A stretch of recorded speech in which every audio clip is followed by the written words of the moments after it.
Yeah, we'll start, madam. Yeah. Very good evening to all of you. I welcome all the faculty members of Government Engineering Colleges for this AROHAN series 18. Now I request we have Dr. Devika from Government Engineering College.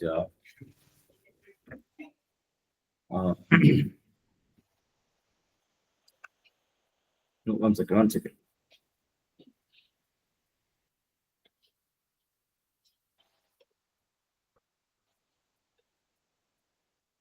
Government Engineering College, Kushal Nagar. Madam will be delivering the session on cyber security, the governance, measures, and compliance. So, on behalf of all the faculty members who have joined here and myself, I welcome Madam, and now I request Madam to deliver the talk. Over to you, Madam. You can use the slide.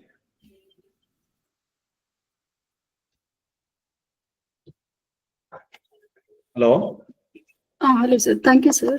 Yeah, it's visible. You can start presenting, Madam. Thank you. Thank you, sir. So, good evening, all. And thanks for Basuraju, sir, for giving me an opportunity to present over a topic on cyber security. So, you people all know currently the world is going behind the AI as well as the ML. So parallelly, what you exactly required and the upcoming next level of job, what in a IT field it is emerging or generating now. So it is completely based upon to the cyber security parallelly, and it goes with the job of governance, or we call it as a GRC. It is governance, risk management, as well as the compliance. So for this, the sector is growing on, as well as the job opportunity in this field is also increasing day by day. So as you people all, we are currently in the modern age where we totally using our cyber for each and every activities, whatever the currently or the today we are using it. For that reasons, definitely the importance of the cyber security measures to be what we are considering should be taken up as currently for that particular reason I took this particular topic. We go or we dive into a little bit deep discussion onto the cyber security. So today's agenda, it goes with a little bit overview onto the cyber security. So governance risk as well as the compliance related to that cyber security. So trends. So what is the current budget it is required for the cyber security standards and framework. So attacks as well as the defense mechanism, what is being employed. So we just go through with the cyber security consideration. So let's take with a cyber security with an analogy. So let's take you Hannah as one girl who, as usual, so goes with the cyber with accessing on a website. So where she used to purchase or shop something. So what happens is with an interest, she like to talk or pick certain things. So during that particular visit, what it has happened is she has given her personal data. It might be the chance that she is under to the person who is going to take his information and go with handling out his bank details, or it is going to collecting his personal data. Using that, she is going to get other messages. So totally what we can say that this kind of activities and this kind of scenarios as well as this kind of things, so we'll be seeing day-to-day life in with our within our families as well as across the family. Many incidents are increasing. So this totally we can consider it as in cyber security attacks, what it has been happening. So in this modern age, so we can say that in total, the goal, what exactly the cyber security is, or what it is to, so guarding our devices as well as the software or the applications, what we are using in systems as well as the mobiles. So who are the attackers and what is going to exactly they are going to make us? So in order to understand that, so we need to look for the three major terms, so which is going to always, or in cybersecurity, whenever we say, so the pillar terms, or we can say it as the CEI terms. So confidentiality, integrity, as well as availability. So confidentiality mean like you are going to, for example, if I want to convey the message which is to be within a person or to others, person should need not to know, only between the two if I want to share something, so that we can consider it as a confidentiality. Likewise, what exactly I need to convey, so that has to be conveyed to the other end. So this convenience, what we are conveying, the it has to be the same message what a sender is going to send by and the receiver is going to take it up. So this clarity in the message or whatever it is sent should receive. So there should not be any intervention as well as any manipulations in between. So this we can call it as integrity. And availability, as I wish, like if I want any resources, so it should be available uh, instant. I'll call for, or whenever I wish to access. So I need to be able to get that particular resource. So this we can say it as availability. And so few of the cyber attacks. So what normally we come across is so alteration. So that manipulation can see as alteration attack. So email attack. So virus and bombs. So mining the codes, and these are all the few attacks what it is going to taking place in a day-to-day life. So for that, what we can take a measure in order to avoid as secure. So that the best practice what we can follow is organizing within our organizations is you can go with certain policies. So what is already set with a framework, whichever the domain you people are. So you can choose the particular framework. So like ISO, so NIST, so as well as HIPAA. So based on whether you are in a college domain or a company domain or in a finance domain or in a nationalized agencies, so as well as with, so whether you are working across or within. So based on to that, the frameworks has been developed. You can install any of this, or you can check with any of the applications whatever you are using in your mobile apps, or in case of your systems also whenever you are downloading. So you can just check it out whether what particular framework is being employed by that particular organization and before installing, so that by knowing this particular framework what it is or whether any compliance mechanisms has been updated, so in that particular application, so that you can avoid so what consequences you will be facing ahead, so as well as thereby you can secure your devices. So for that reasons you need to know what a few information. It's not like only IT people should know it. So each and every person, is whoever they are using the cyber, should have this general idea of what is cyber security and how we can take initial measures to secure our devices. So using the cyber security practices. So we'll go a little much a deeper discussion onto this. So within an organization, you will be having a different level of positions also. So entry level, middle level, as well as the senior level likewise. And the team can be with the wide team in total who is going to constantly analyze each and every information what it is being sent from one end to another end. So for that, depending on to that, you can classify within a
sir ಅವ್ರದ್ದು disconnect ಆಯ್ತು. Any problem, madam? Disconnect ಆಗಿದೆ sir ಅವ್ರದ್ದು.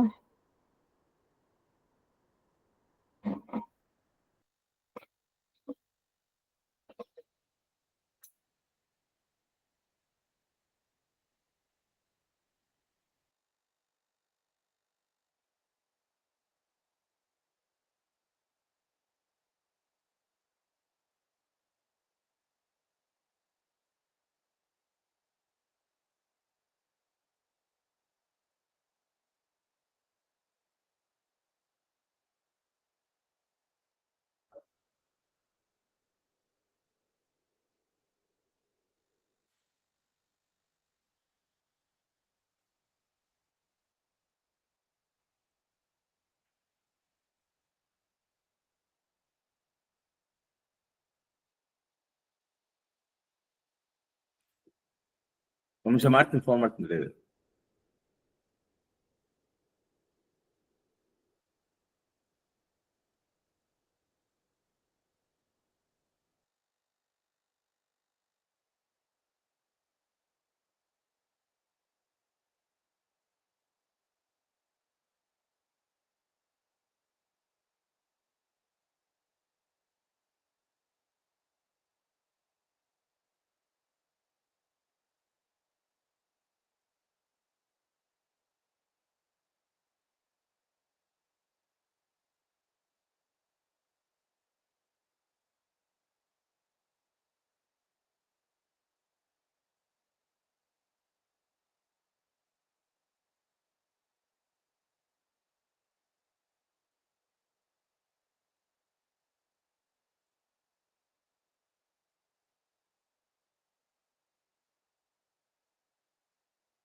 Samil. Okay, she joined. ಆಗುತ್ತೆ madam, ಇದು mute ಆಗಿದೆ ನೋಡಿ. Is it audible now, sir? Yes, Audible, then it's also visible. Just make it full screen.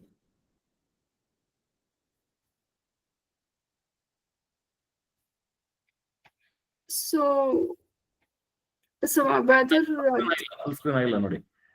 this slide is over, sir. Cyber security best practices, I think so. Organization level, is it okay, sir? Did you add?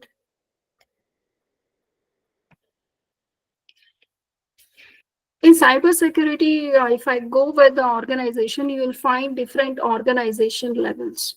So you can have an entry level, middle level, as well as the senior level. So likewise, you can have within a organization. If I take with a big organization or a smaller organization, so there you can have a different level of organization being set, and you can have the different roles also being assigned at the entry level, as well as the middle level, as well as the senior management level. So, and while making a teams also, you can have a team. So why team always will be having a functionality to secure the overall or possible threats, as well as if it is prone with any of the devices, so how it is going to be rectified enough, so and come back to the normal stage.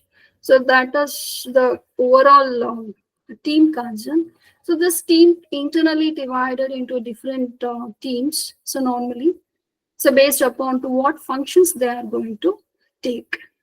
So the roles and all, even if you people are interested, or if you can suggest others, they can employ in a organization in any of the key roles.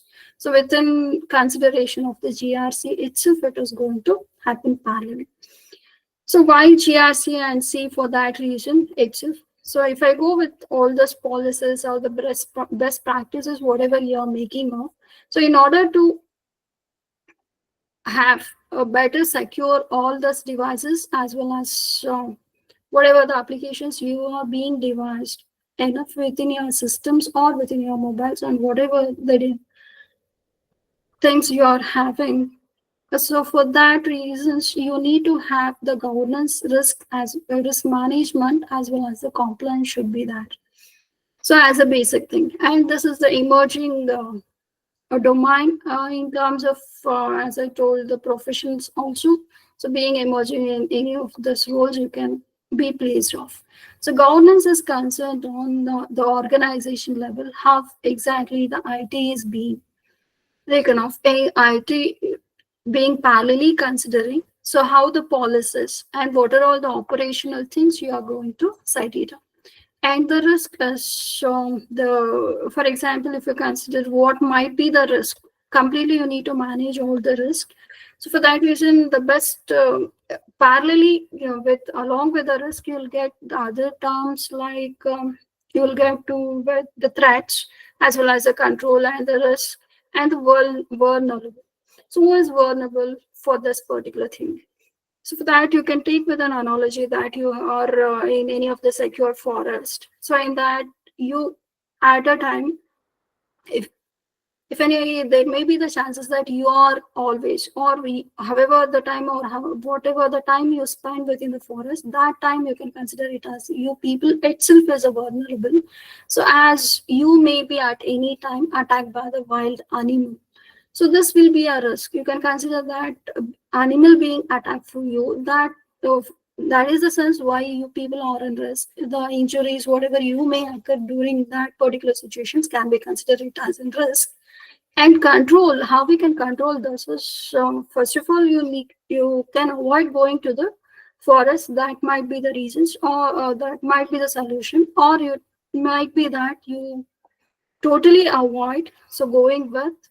Or the second reason is if you go also, so go with the policies what is set by the reserve forest.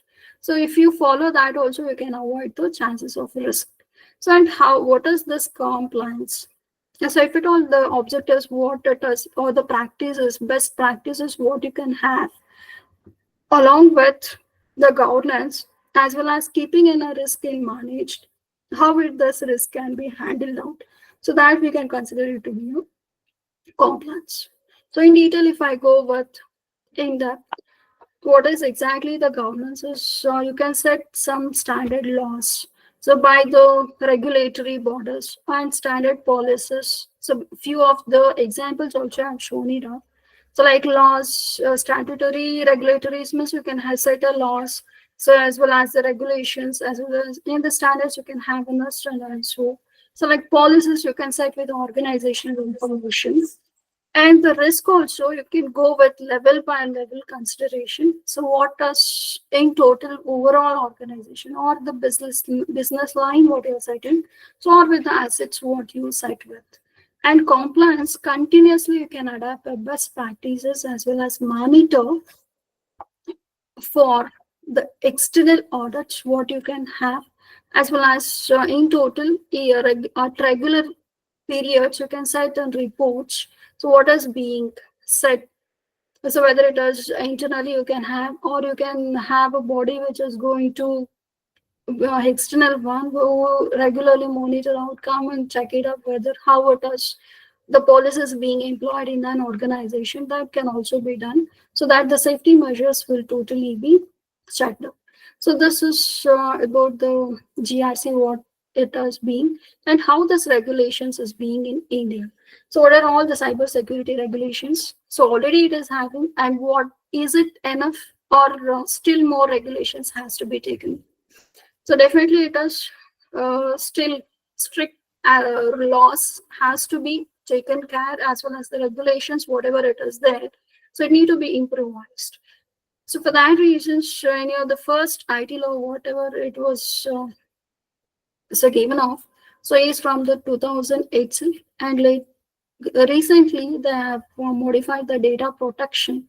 So it has day by day the cloud data, it's been increasing. So in this concern, so they have given out the data protection in this particular a regulation they have set. So who and all and how to access.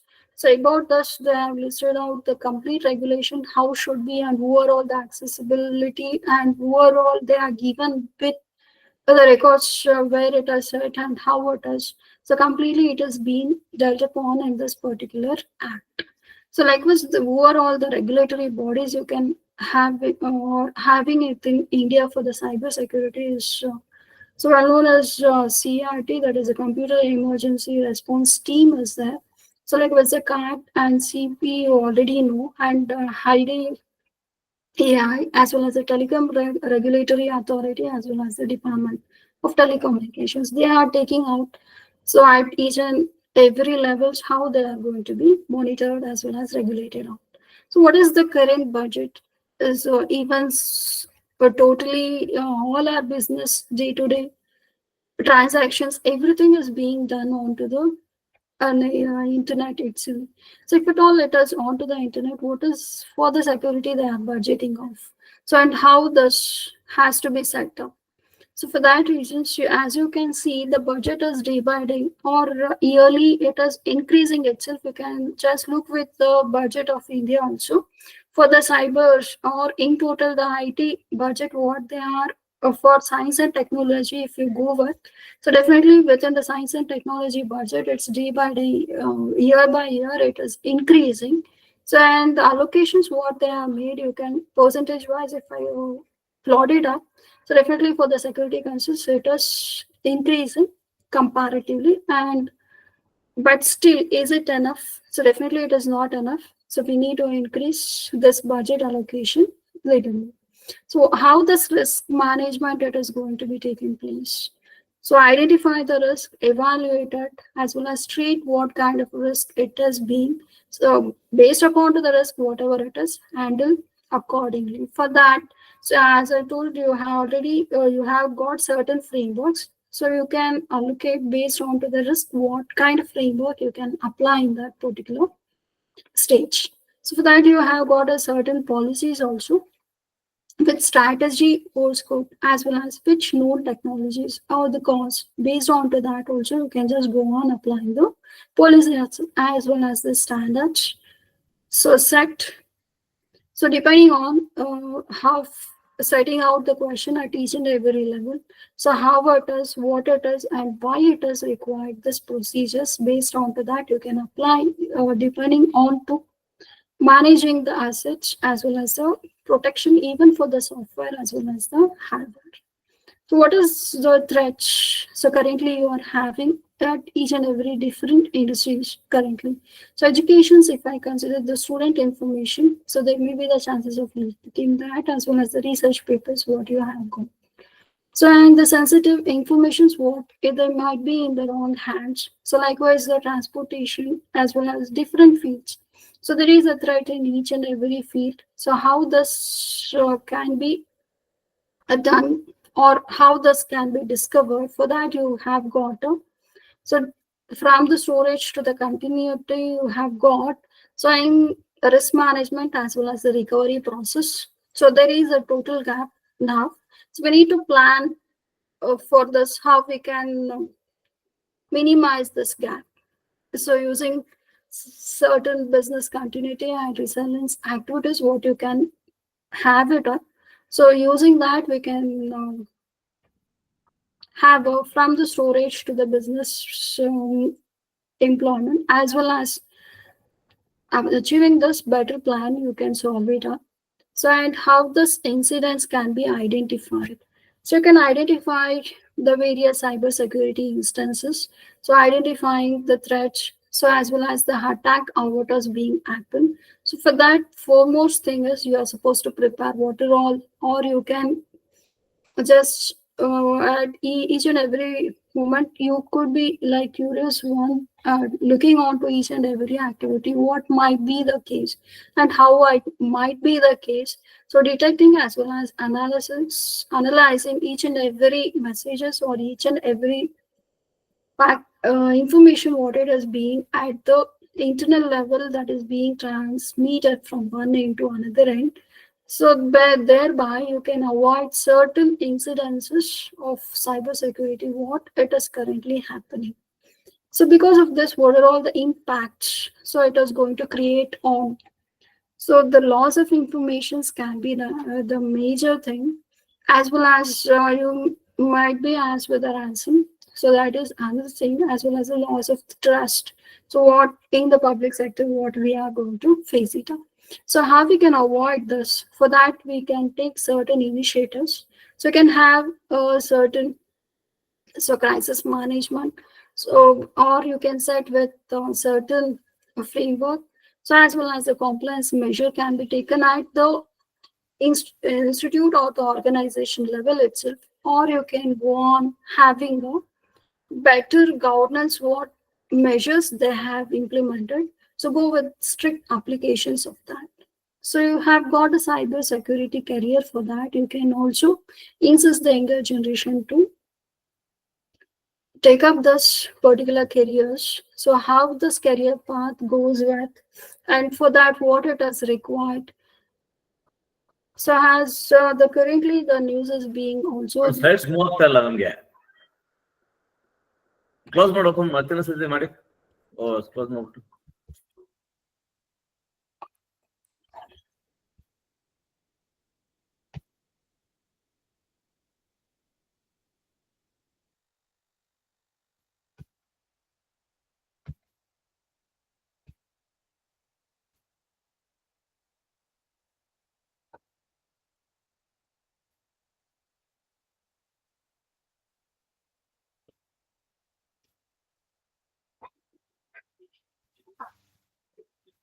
So now is it okay, sir?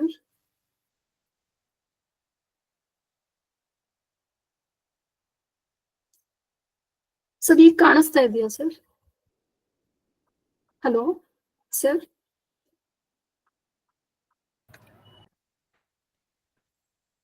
ಇನ್ನು ಆಗ್ತದೆ ಈಗ ಮಾಡಿ ಮಾಡಿ.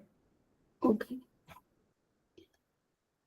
So incidents management, what I told, what are all the incidences you may encounter?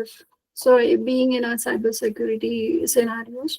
So if I consider as a response plan, setting up what are all the aspects we need to address of. So in each and every scenarios, what we need to check it up as an incident that is being taken as a part of cybersecurity. So as I told, the identity theft itself, it can happen. So for that, what are all measures we need to take or consider as we need to plan, or we need to anticipate enough. So what is going to have in the next moment? So and if this is the a person or the organization they are, so how we can tackle off. For that we need to have an analysis, as well as you need to have a mechanism, even though if at all something goes wrong, how we can recover enough. So for that, what are all the impacts? As I told, so few of the incidences, if it is happening up, so what are all the impact? Majorly, it is going to do is, or it is going to taking place is loss of trust. So in the private sector or public sector, the chances is the trust is the main thing. What the data is going on the basis, so what the people will be. So if once it is lost, so definitely it is a huge loss. So in the market or in any of the applications what we are using. So as well as there may be the chances of losing the identities, as well as the complete properties may also change in terms of legal aspects. So for that reasons, few initiatives we need to manage up for that. So certain bills, whatever it is, you can take it up. And as a career paths, so you can guide to take it up, or the youth or the younger generation can take it up. Few of the career aspects, as well as the roles in this particular avoidance, as they can go with industry with a diverse career paths. So starting from a beginner to the leader. So like you can take what roles in a networking or the software development or the system engineering, or the financing, or the security level. So for that, we have got a different job titles. So currently in the cyber security field also, as well as the projects based on to the cyber security, day by day it is growing itself. So and you can have an entry level, like was the growth compared to other IT positions, definitely here it is more. So once you are trained enough, definitely the chances of getting the so employ or being employment is more chances in the cybersecurity nowadays, as the increase in the position in the cybersecurity jobs also. So you can see with the news currently what it is coming in. So it's like there is a jump of jobs coming day by day in the cybersecurity field. So thereby that is also there. For that reasons, what you or how we can start preparing for that is, so you need to have better certifications. So I'm training for that. You have got different certification standards, as well as the training agencies also is there. So you can go through that websites and you can just check it out. So so few are free and few, so you need to go through with. And the duration is also varies from 6 months to 3 years. Certifications is also there, so that you can be expertised in this particular field. And what are all the standards? So as I kept on saying, so you have got a different frameworks as well as the standards. As a governance, you are supposed to take it up. So what existing it is, so you have got NIST, so ISO certifications, as well as the SOC, HIPAAs. So based on different domain, as well as what is the scale of organization is. So based on to that, different standards and frameworks can be employed in the particular organizations. So how this activity and how we can generate our the process is going to take place in order to rectify.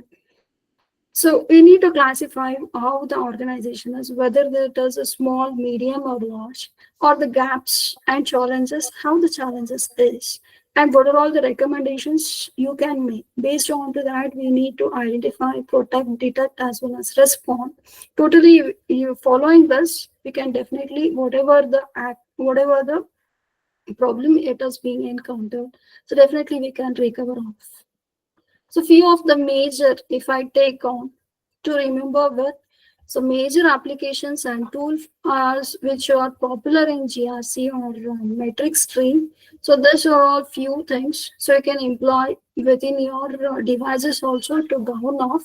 So and OneTrust is the one software itself you can install within your system, so that it is going to capable enough to like it is going to monitor out each and every activities, whatever it is happening, and our activities, it's totally can be avoided. So likewise, what are all the security, normal security attacks, what it is going to encounter? So one such is well-known attacks is malware attack. So whenever you are downloading something, it can happen. And another thing is password attack. So what if at all, if you give the same passwords or the password in the previous things, you can check it up. So and few of the softwares is also there where you can guess it up with the whatever the password you have given. How much So that time you need, password, still? sir, How much time you need? Time. 5 minutes, sir. I'll wind Yeah, it up. please wind up in 5 minutes. Other Oh, speakers wait. okay, okay, sir. Thank you. So phishing attack as well as a man in the middle. So this totally or the cyber security attacks what you can have. So how or what mindset the attacker will be having. So the attacker normally based, they will be for money sake, or they may be for a greed sake, or for a few may be taking up for that as a passion. So they will be taking up this particular the field. So for dragging as a cyber warfare.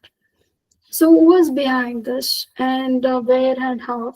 So for that, we can say that so any attacker of class 1, class 3, or up to class 3, so they may be from the outsiders or insiders or the funded organization. So and what and how they are going to be. So based on to that, the difficulty level can be extended. So what will be the defender for that particular mindset? So we need to make a constant vigilance exhibit from our side in order to avoid as a defender. So what best practices you can follow out? So in total, in order to avoid within our systems, so you can have a two-way authentication, secure your password, antivirus can be updated regularly, as well as the firewall and securing your DNS you can have. So attack and defend mechanism, as I told, so it's not a new one. It's a century process definitely. And century problem, I can say it's continuously goes on.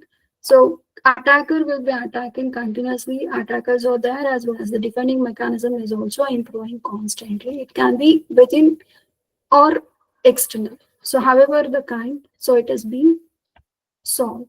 So global cybersecurity trends as it is emerging, as it is from the 2023, if I take, definitely the cybersecurity is upgrading nowadays. And what is needed for all this is education as well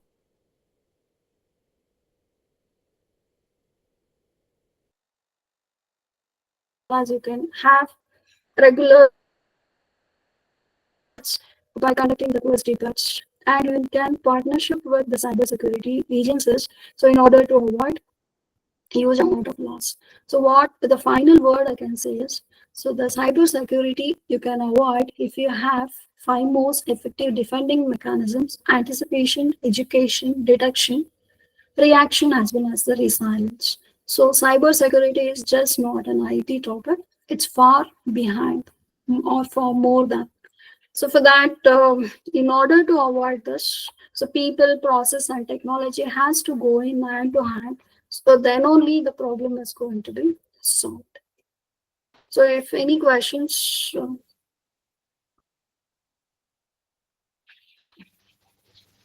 Yeah. Any question from audience?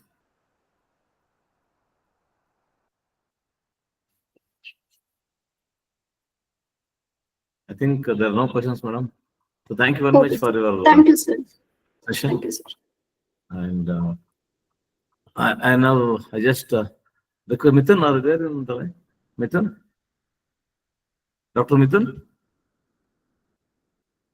Yes, sir, I'm there, sir. 1 second, 1 second. Yeah. I'm there. Yeah, welcome, Dr. Mithun.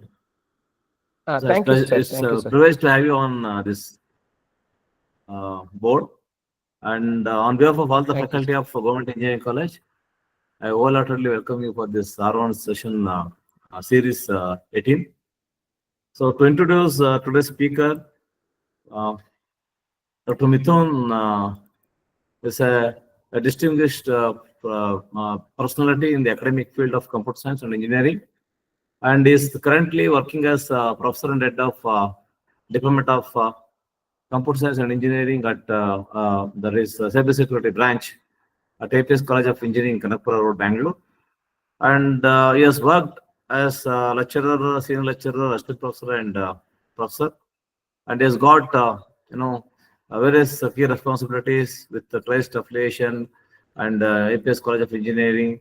And he has been already involved in actively in coordinating so many other extracurricular activities, and he has got a good number of research papers which are published and presented in various conferences, and he's got a lot of awards, recognition, as well as achievements, and he has shared sessions in various international conferences, and he has gotten a patent filed on AI-based smart cap with voice assistant and for a blind person personality, and has got a lot of achievements to his credit, and he's delivered talks and workshops conducted in various institutions.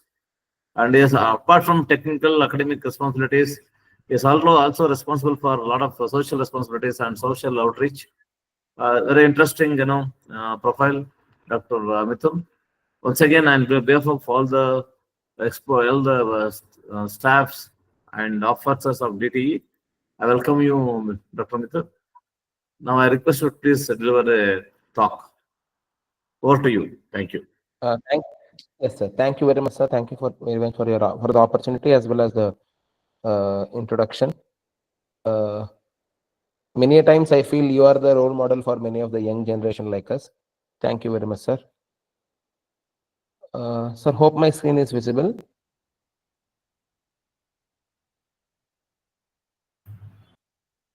Yeah, it's visible. You make it full screen. Is it visible, sir? Yeah, it's visible. You Okay. make it full screen. Yeah. It's not full screen. I think you need to share the entire screen. Okay, 1 second, sir. Yes, I'll share.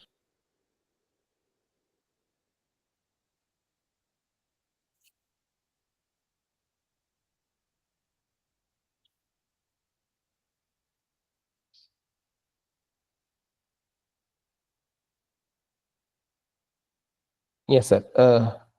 ಕಾಣಿಸ್ತಿದೆ ಅಲ್ಲ sir? Yeah, notes clear. Yeah, continue. Okay. Yeah. Good evening, everybody. Namaskara ಎಲ್ರಿಗೂ. So, today's session was on cyber security, followed by natural language processing, and we have another 2 sessions which are hot topics. What could able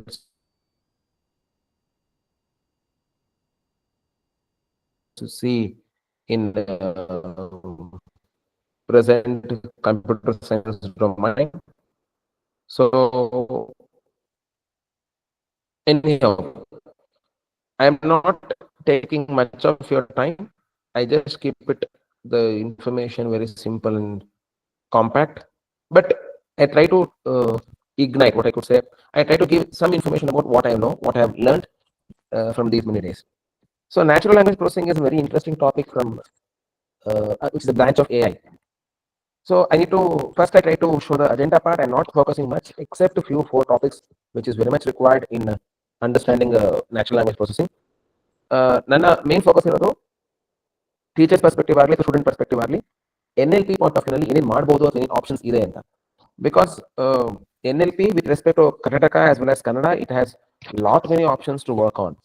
Even though there are so much of research which has been completed or which is going on, still there are lot many options even after invention of ChatGPT or generative AI. So I'm not taking much of your time, roughly around 25 minutes if I'm not could able to finish off the session. So I start with introduction to NLP. I need to first focus on what is the main intention of understanding what is language and what is script, where we have a little misconception among ourselves, and importance of NLP applications and research domain, because many of our research colleagues are here, research fellow mates are here. Let's have some discussion. If something I'm saying, you could able to stop in between if you have any other addition information onto that or any other clarification onto that. So yes, the moment if I say natural language processing, what exactly it means? We all know, we are all into computer science. We know ನಾವೊಂದು program ಬರಿತೀವಿ ಅಂತಂದ್ರೆ program ಕಂಪ್ಯೂಟರ್ಗೆ ಅರ್ಥ ಆಗ್ಬೇಕು, ನಮ್ಗೆಲ್ಲ ಗೊತ್ತಿದೆ ಅದು. We should give an instruction in the computer understandable language. As a figure says, I may say hi or hello, but what computer understands is still zero. I think computer can understand only zeros and ones, nothing other than that. We can say how best we have done the programming, what type of programming we have done, whatever it is, computer can still understand only zeros and ones. ಹಾಗಿದ್ದಾಗ what is the beauty of natural language? See, natural language ಒಂದು ಕಡೆ ಇಟ್ಬಿಟ್ಟು programming language ಇನ್ನೊಂದು ಕಡೆ ಇಟ್ಟರೆ, we should see the difference between both. ಈಗ ನಾವು printf ಅಂತೀವಿ ಅಥವಾ scanf ಅಂತೀವಿ, somewhere we know what does it mean. ಇವನ್ ನಮಗೆ ಕಂಪ್ಯೂಟರ್ ಬರ್ದಿರೋರ್ಗು ಪ್ರಿಂಟ್ ಅಂದ್ರೆ ಏನು ಅಂತ ಗೊತ್ತಿರುತ್ತೆ, ಸ್ಕ್ಯಾನ್ ಮಾಡೋದು ಅಂದ್ರೆ ಏನು ಅಂತ ಗೊತ್ತಿರುತ್ತೆ, ಅಥವಾ ಗೆಟ್ ಅಂದ್ರೆ ಗೊತ್ತಾಗುತ್ತೆ, ಪುಟ್ ಅಂದ್ರೆ ಗೊತ್ತಾಗುತ್ತೆ. ಹಾಗಾಗಿ programming languages are developed by human beings, though natural languages are not. Programming languages are developed by human being and natural languages are evolved in so many phases and stages. ಹಾಗಿದ್ದಾಗ ನಾವು natural language use ಮಾಡ್ಕೊಂಡೇ programming language develop ಮಾಡಿರೋದ್ರಿಂದ somewhere ನಮ್ಗೆ ಎಲ್ಲೊಂದ್ ಕಡೆ ಅನ್ಸುತ್ತೆ, ಹೌದು ನಾವು ನ್ಯಾಚುರಲ್ ಲ್ಯಾಂಗ್ವೇಜ್ ನ ಇನ್ನೊಂದು ಸ್ವಲ್ಪ ಜಾಸ್ತಿ ಪ್ರೊಸೆಸಿಂಗ್ ಮಾಡ್ಬೋದಾ ಅಥವಾ ಏನಾದ್ರು ಆಡ್ ಮಾಡ್ಬೋದಾ ಅಂತ ಅನ್ಕೊಂಡು. And we always have this notion. Maybe November month ಆಗಿರೋದ್ರಿಂದನೋ ಸೇರಿಸಿ ನಾನು ಇಲ್ಲಿ ಮೋಸ್ಟ್ ಆಫ್ ದಮ್ ಕನ್ನಡದವರೇ ಇದೀವಿ ಅನ್ನೋ ಕಾರಣಕ್ಕೂ ಹೇಳ್ತಿರೋದೇನು ಅಂದ್ರೆ, we talk on all these things. ಇಲ್ಲ ಕನ್ನಡ ಏನೋ ಇಂಪ್ರೂವ್ ಆಗ್ತಿಲ್ಲ ಹಾಗೆ ಹೇಗೆ. As a computer science graduates, as a computer science faculty member, ನಾವು ಲ್ಯಾಂಗ್ವೇಜ್ ಗೇನ್ ಮಾಡಿದೀವಿ, that matters a lot. So ಹಾಗಾಗಿ this natural language processing plays an important role for any computer science graduate, especially if they want to contribute something to society. Society concern ಬರುತ್ತೆ, language contribution ಆಗುತ್ತೆ, in technical concern ಆಗುತ್ತೆ, ಮತ್ತೆ whatever we say we are technically sound ಅಂತ ಬಂದ್ಬಿಡುತ್ತೆ. So ಹಾಗಾಗಿ we can have all these scenarios if we talk about NLP. ಹಾಗಾಗಿ NLP ಅಂದ್ರೆ ಏನು? Whatever we speak, whatever we talk, or whatever we communicate, with that language we try to process it. ಯಾಕೆ process ಮಾಡಬೇಕು? ಈಗ ನಮಗೆ ಸಿರಿ ಗೊತ್ತು, Alexa ಗೊತ್ತು, ಈಗ ಬರ್ತಿರೋ ವಾಯ್ಸ್ ಕಮೆಂಟ್ಸ್ ಎಲ್ಲ ಗೊತ್ತು. Best examples for understanding natural language processing. Hope ಎಲ್ರೂ ಒಪ್ಕೋತೀರಾ ಅನ್ಸುತ್ತೆ. ನಾವೆಲ್ಲ ಯೂಸ್ ಮಾಡ್ತೀವಿ, ನಾವೆಲ್ಲ ವಾಯ್ಸ್ ಮೇಲೆ ಯೂಸ್ ಮಾಡ್ಕೋತೀವಿ. ಏನೋ ಈಗ ಮಕ್ಕಳು ಸಹ ಯೂಸ್ ಮಾಡಿರ್ತಾರೆ NLP. ಬಟ್ ಏನು NLP ಅಂತಂದ್ರೆ, whatever language we are talking, whatever language we are speaking, ಅದನ್ನ ಕಂಪ್ಯೂಟರ್ ಪಾಯಿಂಟ್ ಆಫ್ ವ್ಯೂ ನಾವೇನಾದ್ರು ಪ್ರೊಸೆಸಿಂಗ್ ಮಾಡಕ್ ಶುರು ಮಾಡಿದ್ರೆ, ಅಥವಾ ನಾವು ಸಂಸ್ಕರಣೆ ಮಾಡಕ್ ಶುರು ಮಾಡಿದ್ರೆ, ಅದನ್ನ ನ್ಯಾಚುರಲ್ ಲ್ಯಾಂಗ್ವೇಜ್ ಪ್ರೊಸೆಸಿಂಗ್. ಯಾಕೆ ಬೇಕು ನ್ಯಾಚುರಲ್ ಲ್ಯಾಂಗ್ವೇಜ್? ಇವಾಗ ಸಿರಿ ಅಲೆಕ್ಸಾ ಬರ್ದೇ ಇರ್ತಿದ್ರೆ ಅದು ಏನೋ ಆಗ್ತಿತ್ತು, ಅಥವಾ ಬಂದಿರೋದ್ರಿಂದ ನಮ್ಗೆ ಗೊತ್ತಾಗ್ತಿದೆ ಇವಾಗ ಎಷ್ಟೆಲ್ಲ ಉಪಯೋಗ ಆಗುತ್ತೆ ಅಂತ ಅನ್ಕೊಂಡು. I'm not talking about pros and cons of that now. So if you can able to observe the figure, it says what a human being speak should make machine to understand. ಈಗ ಹಂಗ ಆಗಲ್ವಲ್ಲ ಅದು. ಈಗ ನಾವೇನ್ ಆಯ್ ಅಂತ ಕೊಟ್ರು, hello ಅಂತ ಕೊಟ್ರು,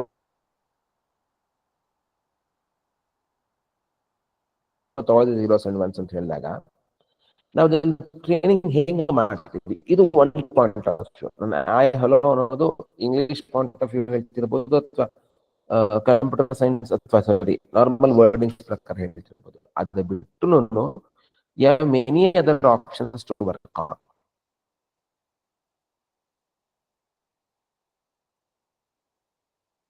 ಏನಿರ್ಬೋದು? ಸೇ ಫಾರ್ ಎಕ್ಸಾಂಪಲ್, ಈಗ ನಾವು there are plenty of apps which would convert voice to text. ನೀವು ಸಿಂಪಲ್ ಎಕ್ಸಾಂಪಲ್ ತಗೊಳ್ತೀನಿ. ಒಂದು ವಾಯ್ಸ್ ಟು ಟೆಕ್ಸ್ಟ್ ಆಪ್ ಇದೆ, ಅದು ಕನ್ನಡ ಆಪ್. ಅದು ಆ ಆಪ್ ಅಲ್ಲಿ ಏನಾಗುತ್ತೆ, ನಾನು ಇವಾಗ ಸುಮ್ಮನೆ ಏನೋ ಹೇಳ್ತಾ ಹೋದ್ರೆ, ನಾನು ಹಿಂಗೆ ಮಾತಾಡ್ತಾ ಹೋದ್ರೆ ಅದಂಗೆ ಟೆಕ್ಸ್ಟ್ ಬರ್ತಾ ಹೋಗುತ್ತೆ. ಆಗ ಬರ್ತಾ ಇದೆ ಅಂತಂದಾಗ ಅದೆಲ್ಲೋ ಕಡೆ ಮಾಡಿ ನೋಟೇಶನ್ ಅದು ಟ್ರಾನ್ಸ್ಲೇಟ್ ಹಾಗೆ ಹೇಳ್ತಾ ನನ್ನ ಸ್ಲ್ಯಾಂಗ್ ಅದಕ್ಕೆ ಅರ್ಥ ಆಗ್ಬೇಕು. ನಾನ್ ಮಾತಾಡೋ ಶೈಲಿ ಯಾರೋ ಒಬ್ಬ ಮಂಗಳೂರು ಅದು ಇದನ್ನು ಅರ್ಥ ಮಾಡಿ ಬೆಳಿತಾ ಹೋಗ್ಬೇಕು. ನಾವು ನಮ್ಮ ಲ್ಯಾಂಗ್ವೇಜ್ ನ ಇಂಪ್ರೂವ್ ಮಾಡ್ತೀವಿ, ಏನೋ ಕಂಟಿನ್ಯೂ ಮಾಡ್ಕೋತೀವಿ ಅಂತ ಹೇಳಿದಾಗ ಇದು ತುಂಬಾ ಮುಖ್ಯವಾಗಿ ಬೇಕಾಗುತ್ತೆ. ಆ ತರ ಆಪ್ ಅಲ್ಲಿ ಸ್ಲ್ಯಾಂಗ್ ಬೇಸ್ಡ್ ಇನ್ನೂ ಆಗಿಲ್ಲ ನನಗೆ ಗೊತ್ತಿರೋ ಪ್ರಕಾರ. ಸೊ ಹಾಗಾಗಿ ಸ್ಲ್ಯಾಂಗ್ ಬೇಸ್ ಅಂತ ಬಂದಾಗ ಆ ಸ್ಲ್ಯಾಂಗ್ ನಂಗೆ ವರ್ಕ್ ಆಗತ್ತಾ, ಆ ಡೈಲೆಕ್ಟ್ ಎಲ್ಲ ನಮ್ಗೆ ಕಾಣುತ್ತಾ ಅಂತ ನೋಡ್ಬೇಕಾಗತ್ತೆ. ಸೊ ನ್ಯಾಚುರಲ್ ಲ್ಯಾಂಗ್ವೇಜ್ ಪ್ರೊಸೆಸಿಂಗ್ ಅಂತ ಹೇಳಿದ್ರೆ ಮುಖ್ಯವಾಗಿ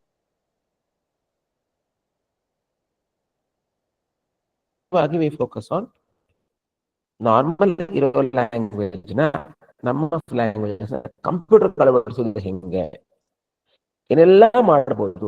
ತುಂಬಾ ಕೆಲಸ ಮಾಡ್ಬಿಟ್ಟಿದ್ದಾರೆ ತುಂಬಾ, ಬಟ್ ಅದು ಸಾಕಷ್ಟು. ಸೊ ಅರ್ಥ ಆಗ್ಬೇಕಾದ ಇಷ್ಟ, ಲ್ಯಾಂಗ್ವೇಜ್ ಅಂದ್ರೆ ವಾಟ್ ವಿ ಸ್ಪೀಕ್ ನಮಗೆ ಗೊತ್ತಿಲ್ಲ. Script is what we right ನಮ್ಗೆ ಗೊತ್ತಿದೆ. ಆದ್ರೆ ಎಷ್ಟೆಲ್ಲ ನಾವು ಈ ಲ್ಯಾಂಗ್ವೇಜ್ ಪ್ರೊಸೆಸಿಂಗ್ ಅಂದಾಗ we also should talk about script processing. We also should talk about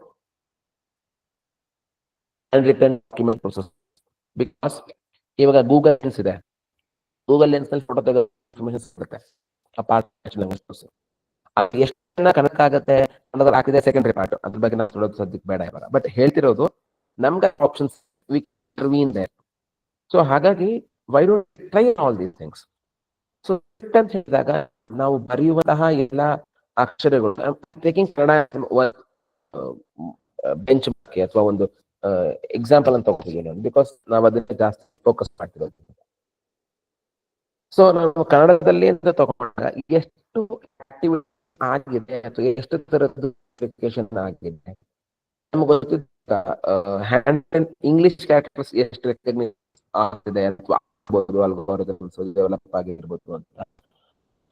Kannada ಎಷ್ಟಾಗಿದೆ ಜಸ್ಟ್ ಇಮ್ಯಾಜಿನ್ ಅಥವಾ ಮಾಡಿದ್ರು ನಾವು ತುಂಬಾ ಇದೆ ಆ ಪಾಯಿಂಟ್ ಫ್ಯೂಚರ್ ಮಾಡ್ಕೊಂಡ್ರೆ ಹಾಗೆ there we have option to work on hand written ಒಂದು.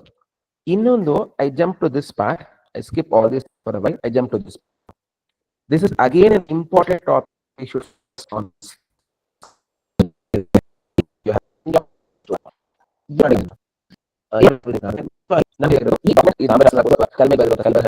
ಈ ಎರಡು ಮೇನ್ ಬೇಕಾದ್ರು ಅಂದ್ರೆ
Hello?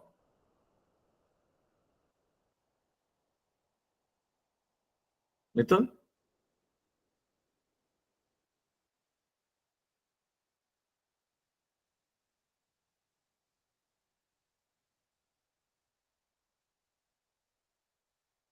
No, just I want to just check whether Mithun is not there, I think so.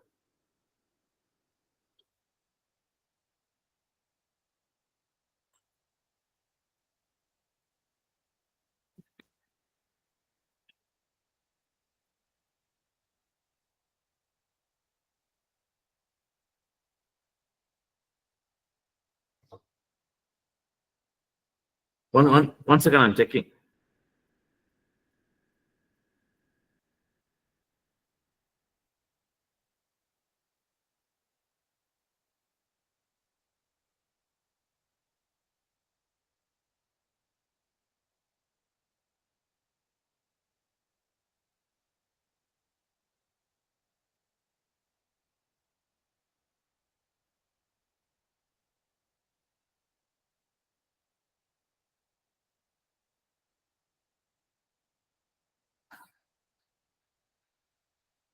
Mithun disconnect ಆಗಿದ್ದೀರಾ ನೀವು?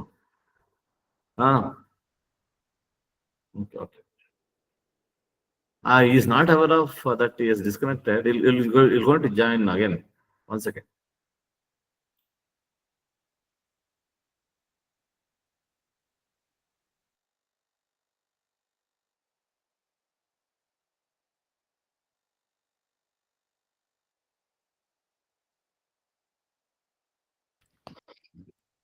ಸರ್ ಸಾರಿ ಸರ್, ನಂಗೆ ಗೊತ್ತಾಗ್ಲಿಲ್ಲ. I don't know. You're not audible, sir. ಎಲ್ಲಿ ನಿಲ್ಸಿದೆ ಅಂತ ನೆನಪಿರ್ತಿಲ್ಲ ಈಗ. If I can. No, you're not audible. ಈ ಕೇಳಿಸ್ತಿಲ್ವಾ sir? Just check your connections. 1 second sir, 1 second. 1 ನಿಮಿಷ ಸರ್.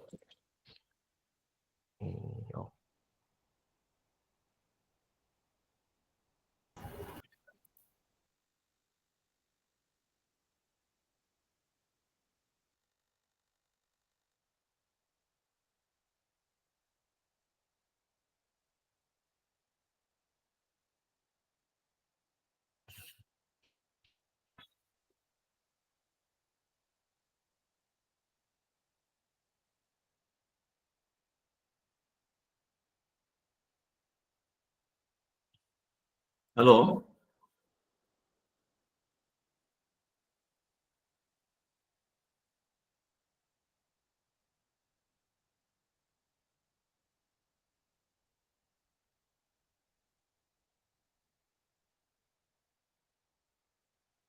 Mallikarjun?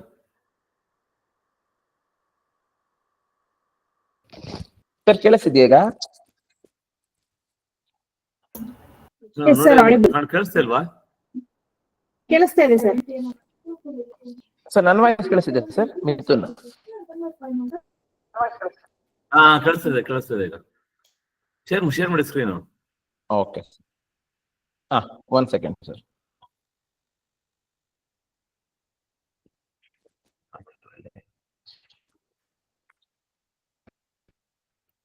ಸರ್ ನನಗೆ ಆಪ್ಷನ್ ತೋರಿಸ್ತಿಲ್ಲ ಸರ್, ಸ್ಕ್ರೀನ್ ಶೇರ್ ಮಾಡೋದು.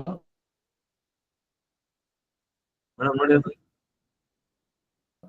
ಯಾವ ಶೇರ್ ಮಾಡೋದಕ್ಕಾ?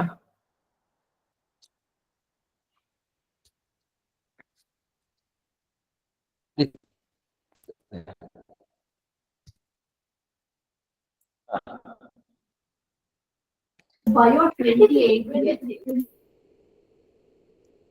ಅದರ ಮೇಡಮ್ ಅದೊಂಚೂರು ನೋಡಿ. ಸರ್ ಕೊಟ್ಟಿದ್ದೀನಿ ಆಪ್ಷನ್ಸ್, ಚೆಕ್ ಮಾಡಿ ಸರ್. ನೋಡಿ ಸರ್, ಈಗ ಒಂದ್ಸಲಿ.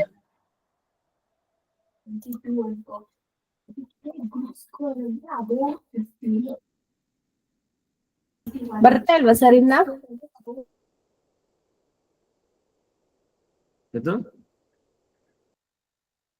ಮತ್ತೆ ಅವ್ರದ್ದು ವಾಯ್ಸ್ ಮ್ಯೂಟ್ ಆಗಿದೆ. ಮಿಥುನ್ ವಾಯ್ಸ್ ಮ್ಯೂಟ್ ಆಗಿದೆ ನೋಡಿ. ಪೋಸ್ಟ್ ಮಾಡಿದ್ದೀನಿ ಸರ್. ಅಂತಾನೆ ಬರ್ತಿದೆ, ನಾಟ್ ಅಲೌಡ್ ಅಂತ ತೋರಿಸ್ತಿದೆ ಅದು. ಈಗ ಬರ್ತಿದೆ ವಾಯ್ಸು. ಶೇರಿಂಗ್ ಆಪ್ಷನ್ ಬರ್ತಾ ಇಲ್ವಾ ನಿಮ್ಗೆ? ಇಲ್ಲ ma'am. May be internet band ಬಿಡ್ತೇನೆ, ಸ್ಲೋ ಇರೋದಕ್ಕೆ ಏನಾದ್ರು ಇಲ್ಲ ಸರ್, ಬರ್ತಿಲ್ಲ ಆಪ್ಷನ್. ಶೇರಿಂಗ್ ಆಪ್ಷನ್ ಬರ್ತಿಲ್ಲ ಸರ್?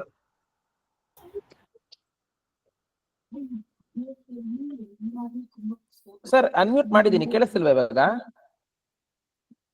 ಈಗ ಕೇಳಿಸ್ತಾ ಇದೆ. ಅದೇ ಮೋಸ್ಟ್ಲಿ ಏನಾದ್ರು ಬ್ಯಾಂಡ್ ಬಿಡ್ತ್ ಇಶ್ಯೂ ಇರೋದಕ್ಕೆ ಅದು ಡಿಸ್ಪ್ಲೇ ಆಗ್ತಾ ಇಲ್ಲ ಅನ್ಸುತ್ತೆ ಸರ್. ಕೆಲಸ ಮಾಡ್ತಾರೆ, ವಾಯ್ಸ್ ಅನ್ಮ್ಯೂಟ್ ಮಾಡ್ಬೋದು, ಅದ್ರ ಜೊತೆಗೆ ಶೇರಿಂಗ್ ಆಪ್ಷನ್ ಬಂದಿದೆ. ಅಲ್ಲ, ನೀವು ನನಗೆ ಕಳಿಸಿ, ನಾನು ಶೇರ್ ಮಾಡ್ತೀವಿ ನಾವು ಪಿಪಿಟಿನ.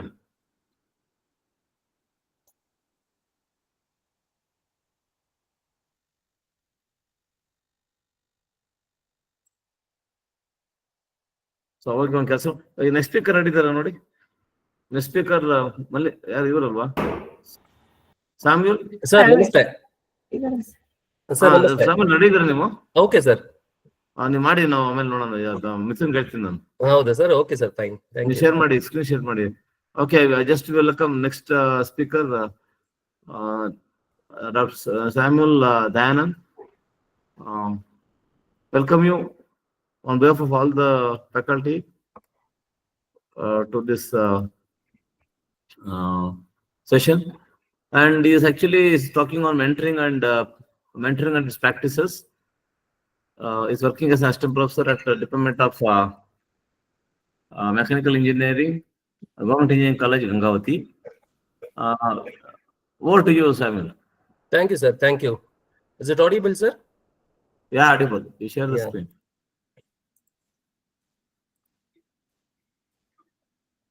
Sir, screen ಕಾಣ್ತಾ ಇದೆ sir?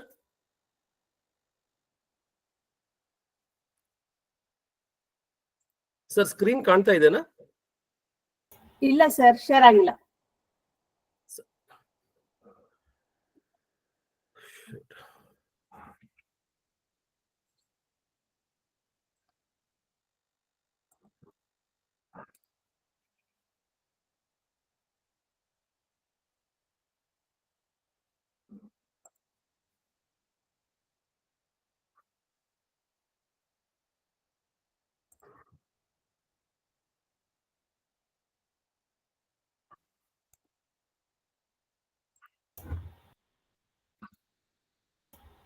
ಸ್ಲೈಡ್ ಶೋಗೆ ಹೋಗ್ಬೇಕು ಸರ್. ಎಂಟೈರ್ ಸ್ಕ್ರೀನ್ ಶೇರ್ ಮಾಡಿ ಸ್ಲೈಡ್ ಶೋಗೆ ಹೋಗಿ ಸರ್. ಅದೇ ಮಾಡ್ತಾ ಇದ್ದೀನಿ ಮೇಡಮ್, ಜಸ್ಟ್.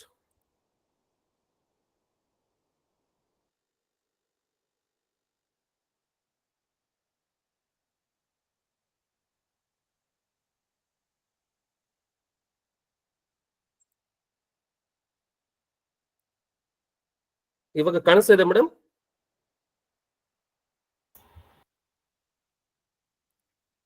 ಇಲ್ಲ ಸರ್, ಸ್ಲೈಡ್ ಶೋ ವಿಂಡೋ ಕಾಣಿಸ್ತಾ ಇಲ್ಲ. ಸ್ಲೈಡ್ ಶೋ ಅಂತ ಕಾಣಿಸ್ತಾ ಇಲ್ವಾ? ಅಲ್ಲ, ನಿಮ್ದು ವಿಂಡೋ ಸ್ಲೈಡ್ ಶೇರ್ ಆಗಿದೆ. ಓಕೆ. ಬಟ್ ಅದೇ PPT ಸ್ಕ್ರೀನ್ ಏನ್ ಇನಿಷಿಯಲ್ ಆಗಿರುತ್ತೆ ಅದಿದೆ, ಸ್ಲೈಡ್ ಶೋ ವಿಂಡೋ ಇಲ್ಲ. Share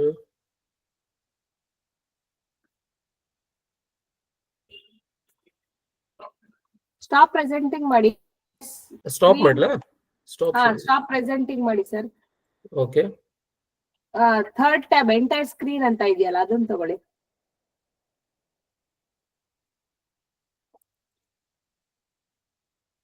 browser, window, then yes madam, yes give me time. Entire screen ಕೊಟ್ಟು ಶೇರ್ ಕೊಡಿ ಸರ್.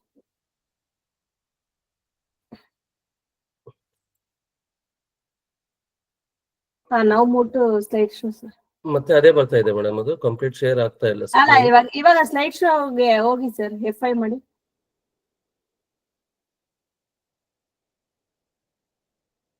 ಸ್ಲೈಡ್ ಶೋ ವಿಂಡೋಗೆ ಹೋಗಿ. ಇಲ್ಲ, ಸ್ಲೈಡ್ ಶೋ ಪಿಕ್ ಆಗ್ತಾ ಇಲ್ಲ.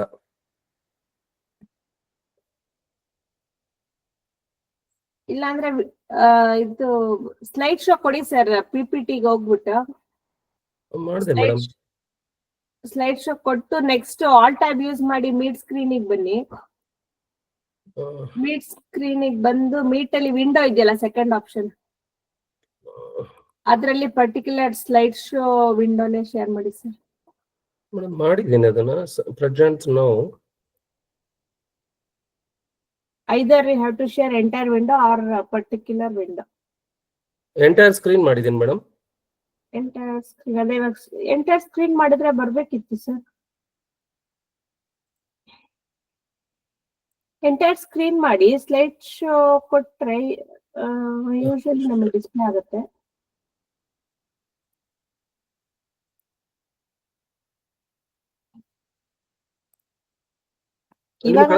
ನಿಮಗೆ ಕಳಿಸ್ಲಾ ಮೇಡಮ್ ನಾನು? ಸರಿ ಕಳಿಸಿ.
Shall I say, share, sir?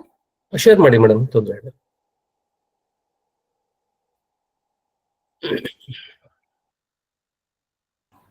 Full screen ಮಾಡಿ, ಇನ್ನೂ ಆಗಿಲ್ಲ.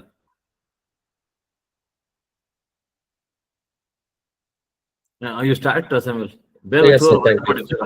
Overlap ಆಯ್ತು. Yeah, thank you, sir. Thank you very much. Good evening, all. First of all, I thank Commissioner sir, Director sir, and Dr. T.J. Basura sir, Coordinator, for giving me the opportunity to present my topic on AROHAN GEC Best Practice Lecture Series 18. Today's my topic is on mentoring and its practices. Myself, Dr. Samuel Dahanand, presently working as Assistant Professor in Government Engineering College, Gangavati.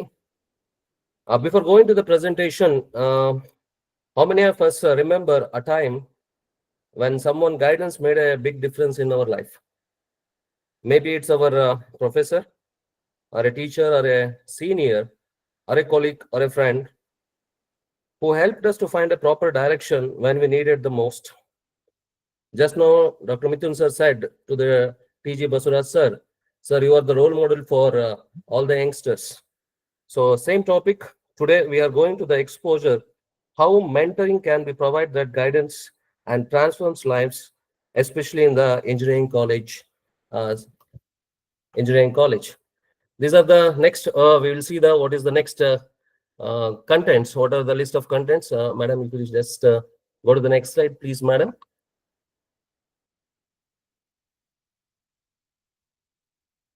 Is it audible, sir? Yes, sir. Madam, next slide. So these are the content. What I want to go in the mentoring. Introduction to mentoring. What is student mentoring? Then what is the objectives of mentoring? Who is called as a student mentor, and what are the different types of mentoring? By doing mentoring, what are the benefits to the student as well for the mentor, and very important benefits mentoring for the institute. That is very important. At the same time, what are the different implementing mentoring programs, and what are the best practices for effective mentoring, and the challenges faced during the mentoring. And last one, in Government Engineering College, Gangavati, how we are doing in the Department of Mechanical Engineering, and finally will be the conclusion. So we all know that what is mentoring. Mentoring is generally, it's a process of information communication or transmission of knowledge or a favor or the psychological support to the student, usually face-to-face, about his work or a career or a professional development with related to academics or related to professional development. Generally, what happens, it's a collaborative, mutually, just sir.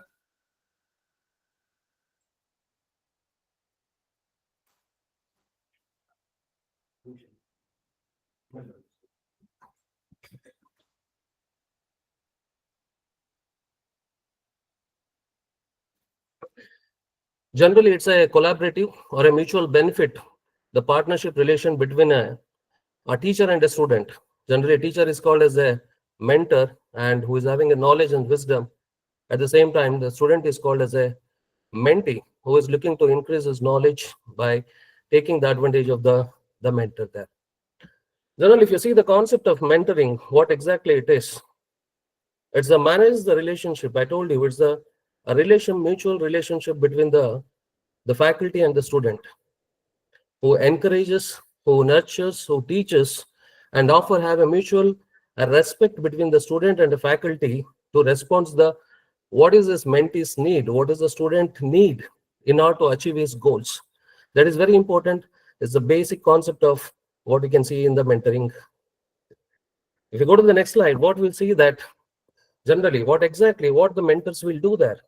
The main thing is the motivation is very important for us. If you see the faculty, along with the teaching, I request along with the teaching, what exactly it is, motivation is very, very important. The motivation, advising, support, if you see the training. So finally, what we have the motto there, we can reach to the goal, to the success of the student with a lot of support, with the help, with the assistance.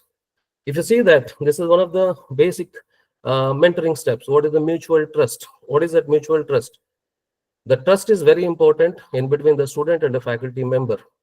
If you have a trust, then only the mentee or the student, what he will do that, he will tell us what is his personal problems, what is psychological problems.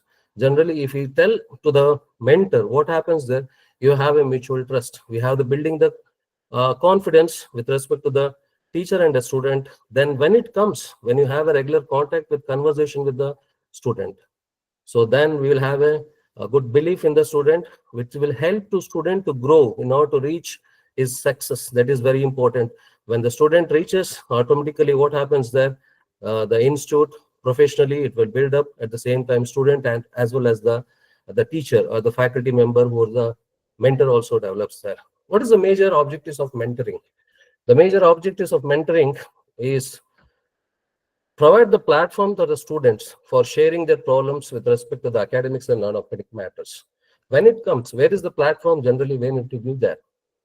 See, if you see that, generally in all colleges, what generally we will do that, after the first internals are over, what we'll do, we will call for a who has scored less than 50% of the marks.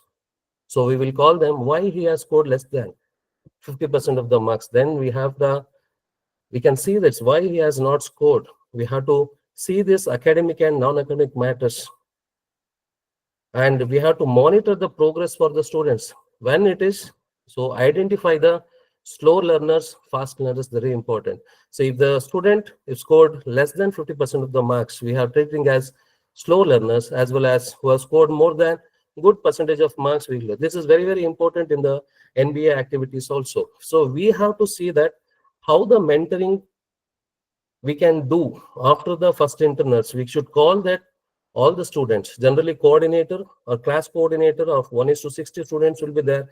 Generally, he can't do all the things what the student has scored, who has not scored. So better what we can do, 1:15 ratio or 1:20 ratio. If you make it, then it will be helpful for the mentor. So he can call them and he can tell them what is the problem, why he has not scored. So we can discuss with the students about his academics and non-academic matters. Then we can find out for the slow learners why he has scored less marks. So what are the improvement we can make it? Where we can encourage, we can motivate the student to grow and prosper. At the same time, not only we have to concentrate on the academic matter, we can give the guidance. Proper guidance is very, very important. Career guidance and assist the student to grab the opportunity to development of the growth. At the same time, we can identify what is his personal problem, psychological issues are faced by the student with respect to the, if the mentor is not ready to, if the student is not asked to the related to the why he has not psychological problems, we can call the experts or the senior members of the college. We can discuss with that. And finally, what is our motto? The student has to come out with a colorful thing, colorful marks, or he has to reach his personal goals, what he has achieved. So finally, what we have to do is the opportunity for the overall development for the student. So this thing we have to do. Then who is a student mentor generally?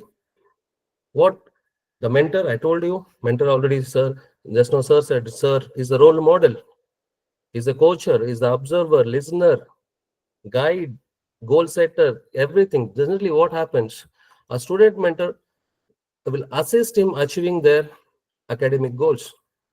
How to achieve academic goals? Everything, motivation is required. Proper guidance is required. Proper support is required. The student mentors help the students to academic in personal matters, professional matters, all the matters. When you have a good trust with the students, that is very important. Mutual trust plays a very, very important role. Generally, what will happen during the mentoring option, generally we will do at the end of the first internals when we call that. So we have to have the good relationship with the students. That is very, very important. If one example I want to give you, when we are doing in other college, when I am working in other college, if I ask you why you are not scored good marks, what is any personal problems, means what the student asked, sir, that is none of your business. Then we said we should not have some patience to answer for that. Being a mentor, we should have a lot of patience to ask him to how to achieve his goals. That is very important. So being a mentor, we should have a lot of responsibilities. At the same time, we have to have some skills to get this mentoring is very important. So we have a mentor. Everything we have to do to achieve is success for the professional development for the students. You go to the next slide, madam.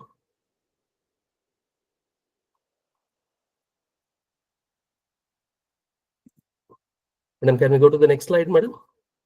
Last slide. Yeah. This is very important. You can see the slide of this. Helping a caterpillar to grow as a butterfly. What is the student mentoring? We all know that. So caterpillar is a student. How to make him to fly? That is very important. Usually when you are doing work hard for 4 years, enjoy your life 40 years. Every time we will tell to the students that 4 years of engineering, it's very, very important. We have to make him such a find that he should fly like a butterfly. That is very important. For to fly, very important. What is required? We required this 2 wings. One is what we call it as the technical, and one more is the soft skills. Both the things are matching properly, then the student can fly.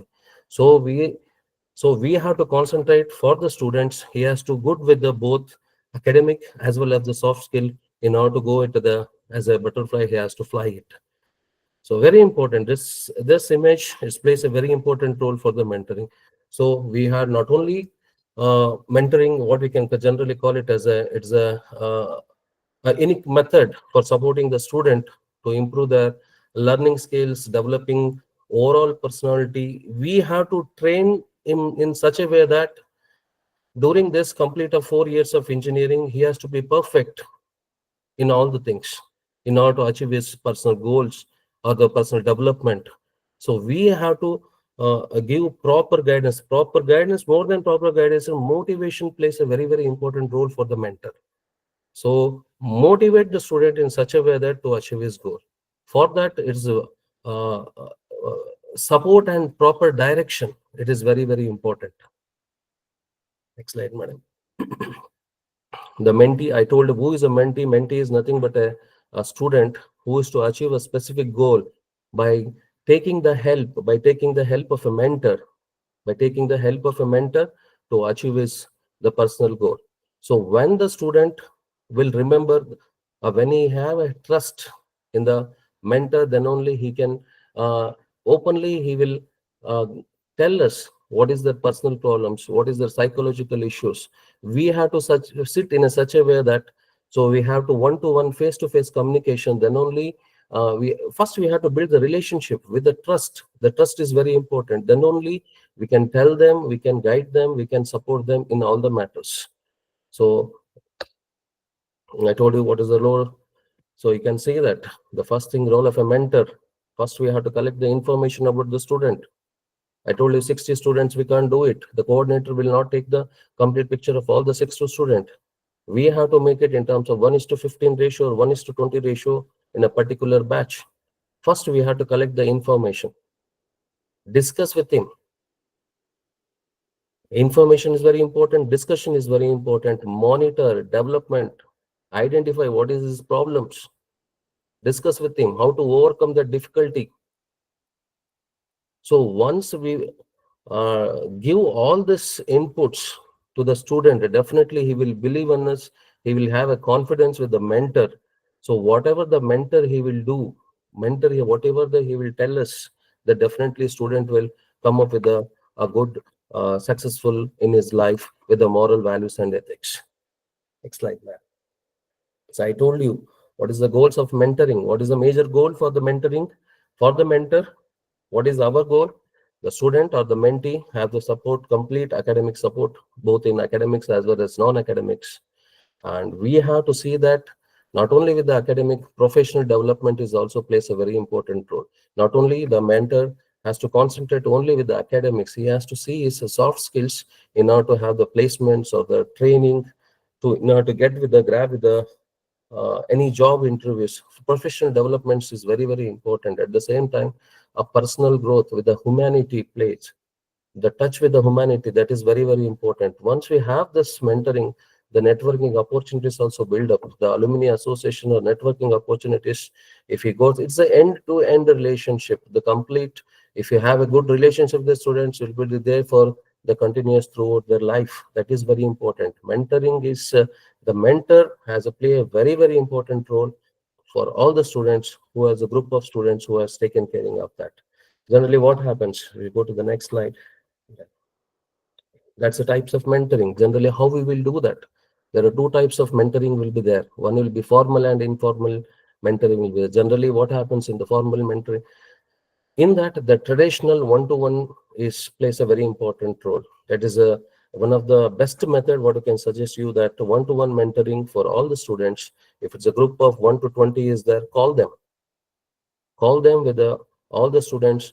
Better if you make a timetable, in a timetable 1 hour slot, if you make it for the mentoring, that is very important.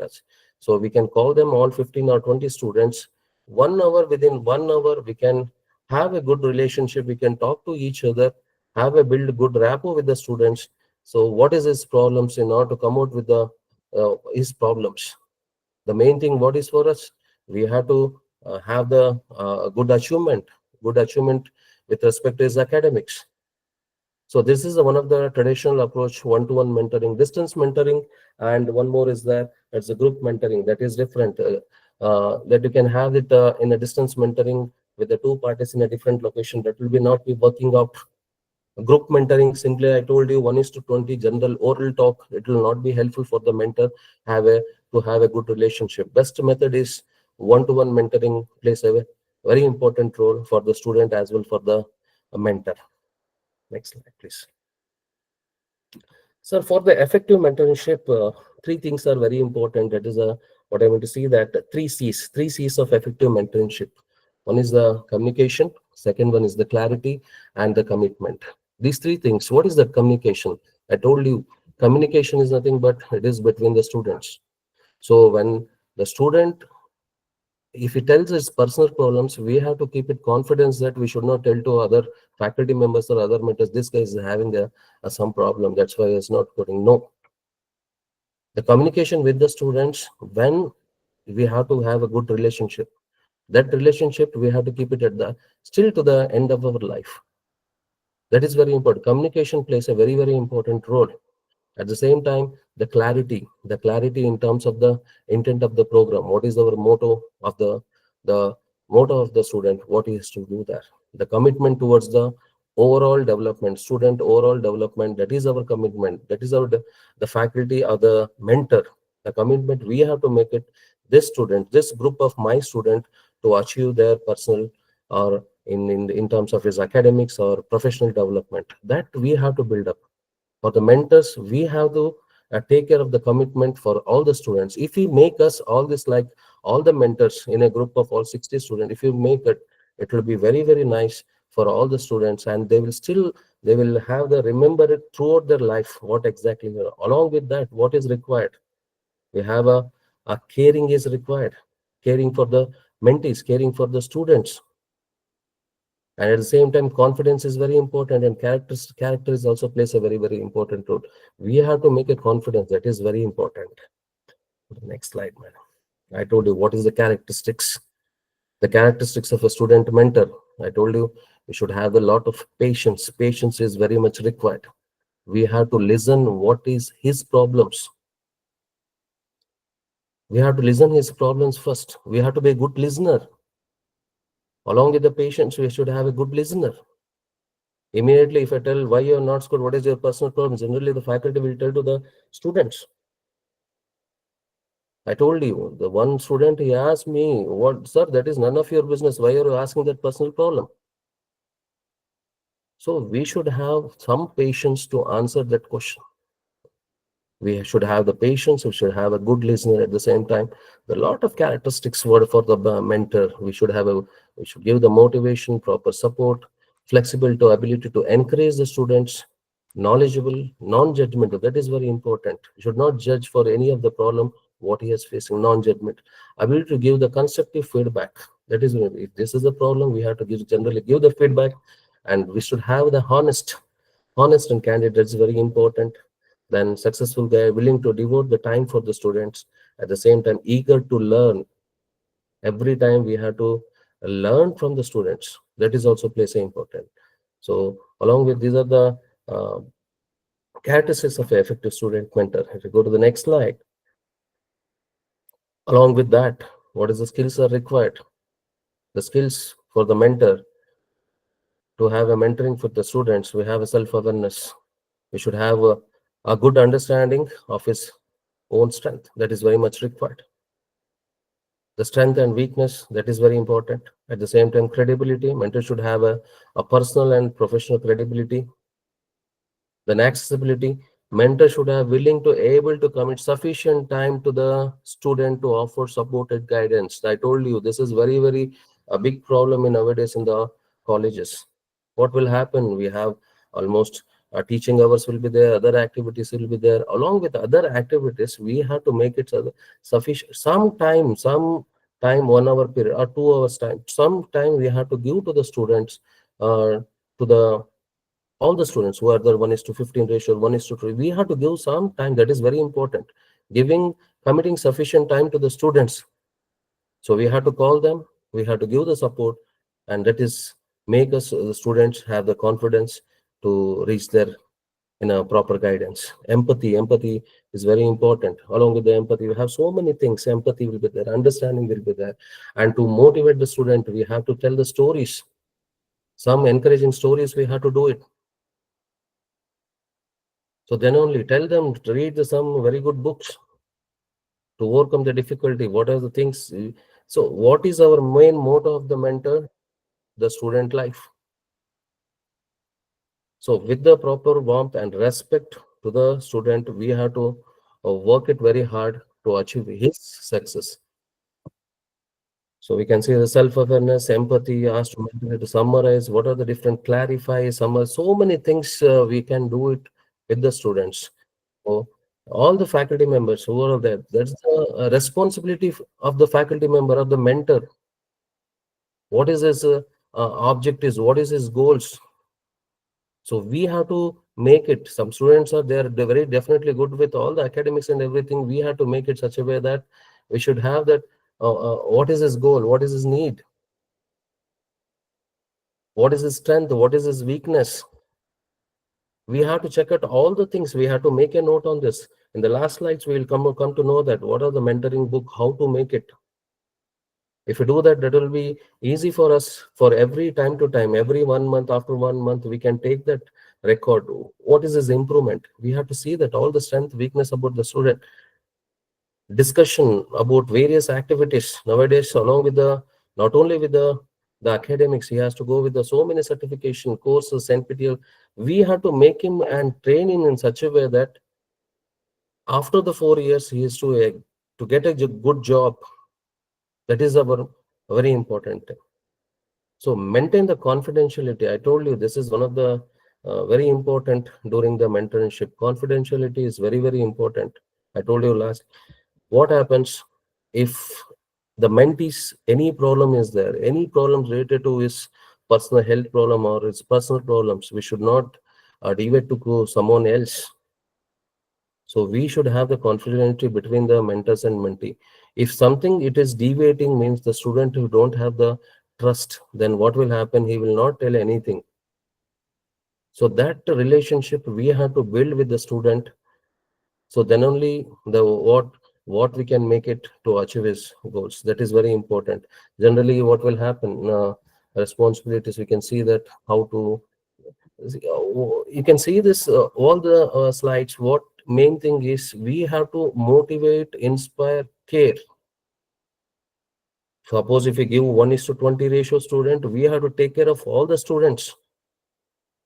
That is our that is our main motto. Not only with the academics, extracurricular activities, how he is good with the other things. Analyze his performance, where he is good with that, where he can put up in the proper way. What is his interest?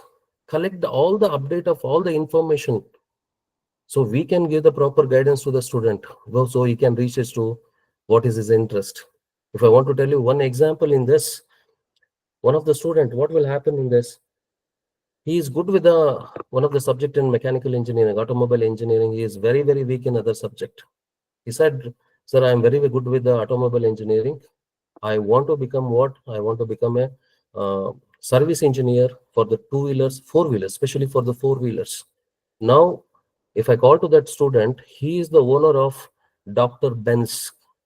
He's the owner of Dr. Benz in one of the in Bangalore. What is the Dr. Benz? When I asked it, all Mercedes Benz cars, what is there in the Bangalore, it will come to his shop. He said, sir, I am the CEO of Dr. Benz. Now, all the CEO of other companies, cars, along with their CEOs are coming to my company. So that is his achievement. So we have to make it such a way that what is his interest. So we have to think about that. That is very important for the mentors. Analyze student performance, collecting all the data.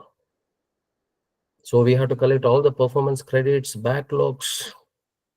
So if you make it a mentoring book, that will be very, very helpful for each and every mentor. We can know that what is this with respect to the subject matter, how much it is that he has scored that. So we have to give that along with that personal things, health conditions, everything. We have to make a report of that. It will be helpful for the student as well for the mentor. It will go to next slide, madam. So generally what we can show that motivate and counsel the students. So we can show that shortage of attendance, what is this credits, what is carrots, everything we can. As a mentor, we have to check out all the students' details in his record book, and we have to communicate. Communicating with what? Communicate with the parents or the guide time. That is also very, very important. Along with they think that they are our parents. That's very important. Please remember this for all the mentors who are working now. Along with their parents, the mentors, they are becoming a role model. What they will tell you, they will do it.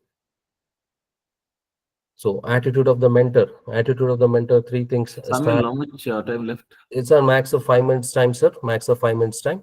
I'll complete it. So that is a start process and end. Start process, and first thing is I told you one of the best thing is the building the trust. Building the trust. When you have a good relationship, then only we will go with the positive encouragement, at the same time the right direction. And last one is the reducing the dependency. Everything the mentee will not depend upon the faculty. We have to reduce it. He has to think his own capability, and student self-dependent is very important. We should make him such a way that he has to think it, what is good, what is not good. Next slide, please. So these are the activities of the mentoring. Activities, generally what activities we have to carry out in all the colleges. We have the discussion with the academics, discussion with the curricular and extracurricular, industrial visit, then paper writing, presentation, group discussion,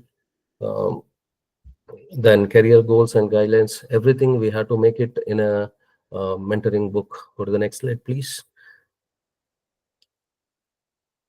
Next slide, madam.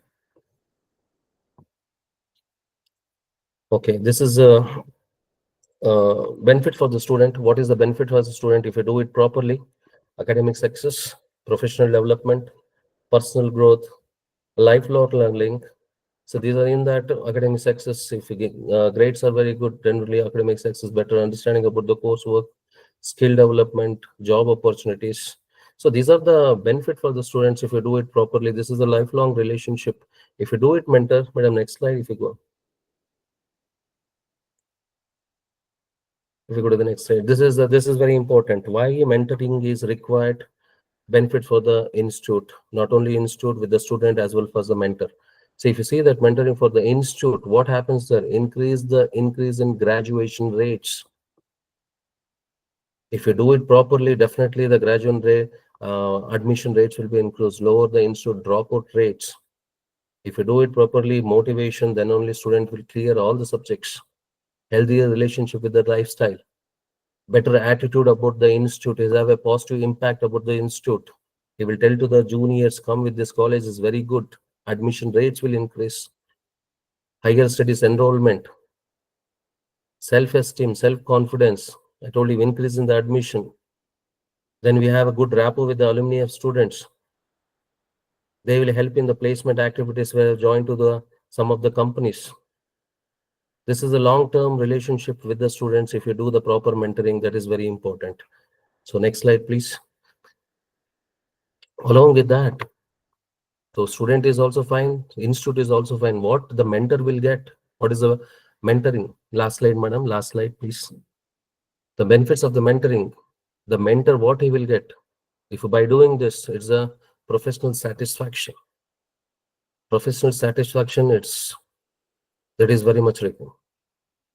If we have see, if you go outside, if some of the student come and see his expressions, what is that, sir? We have done so much of thing. We have joined to this very good company. That is the professional satisfaction. What we will get it. This is a long-term relationship with the student. We have to build up this. Along with that, we personally, the mentors will have the improving the communication skills. At the same time, opportunity to share the knowledge and gaining the teaching experience. Go to the next slide, madam. Madam, next slide. Next slide, madam. Oh, this is the wind up now, Samuel. Yes, madam. Yes, sir. Fine then. So lastly, madam, go to the last slide, madam. Next slide, last.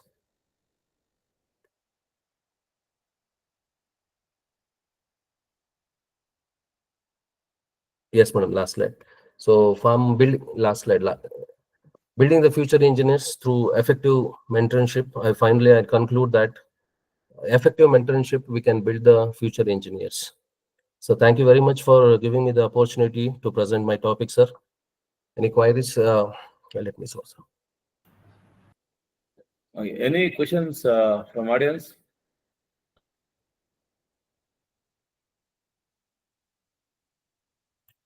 And there is a message from Renukaswamy Gawai, a special and comprehensive guiding talk to announce and improve mentoring skills. Thank you, sir. Thank you, Gawai, sir, for giving me the feedback, sir. Thank you very much. Once again, in addition to that, even from my side, I congratulate you. Sir, thank you very much. For giving an insight about the mentoring and guideship for all the students. And definitely faculty will be benefited by this, and they can also adopt these kind of practices for their students. Thank you. Thank you very much, Samuel, for your time. Thank you, sir. Thank you very much, sir. We have last session from Mallikarjun SB. Mallikarjun? Hello, sir. Can you hear me? Yeah, Mallikarjun, are you there? Yeah, yes, I'm here. Can you hear Very me? nice to have you on this occasion, Malik, because it's a proud moment for a mentor like me. And he was a student of SGJTI. Now he is holding a big position in abroad. And when I requested him, he wholeheartedly accepted my request, and definitely his experience in his field will benefit all of us. And let me introduce him briefly. Mr. Mallikarjun SP, he did his engineering from Government SKJTI, Bangalore, and currently I think he's working in Germany. So Mallikarjun, as today is working as an IT operations specialist and BNP Paribas, Munich, Germany. And today you'll be delivering a talk on building the next generation of data transfer professionals, key skills and knowledge areas. So on behalf of all the faculty members and officers from our higher education side, I welcome you, Mallikarjun. Over to you, and you can start presenting. Thank you very much. Thank you so much, sir. Thank you for that kind introduction, and thank you for giving me the opportunity to address this well-esteemed audience. It's my honor to be part of this this initiative. Hello, and good evening, everyone. Hope we all had a great day so far. So before we start our presentation, let me introduce myself. I'm Mallikarjun SB. I currently work as IT operations specialist in BNP Paribas, Munich, Germany. So I work majorly on MFT solutions, which is nothing but managed file transfer. Hope you might have heard about this term MFT or managed file transfer. If not, no worries, then I'll explain a bit about managed file transfer in my presentation today. Sir, ಕೇಳಿಸ್ತಾ ಆಯ್ತಾ? ಸ್ವಲ್ಪ load ಇರಬೇಕು. It's not clear. Mallikarjun hello sir, ಕೇಳಿಸ್ತಾ ಇದೆಯಾ? ಈಗ ಕೇಳಿಸ್ತಾ ಇದೆ, ಈಗ ಕೇಳಿಸ್ತಾ ಇದೆ. ಸ್ವಲ್ಪ ಚೂರು ಲೌಡ್ ಆದ್ರೆ voice. Okay sir, okay.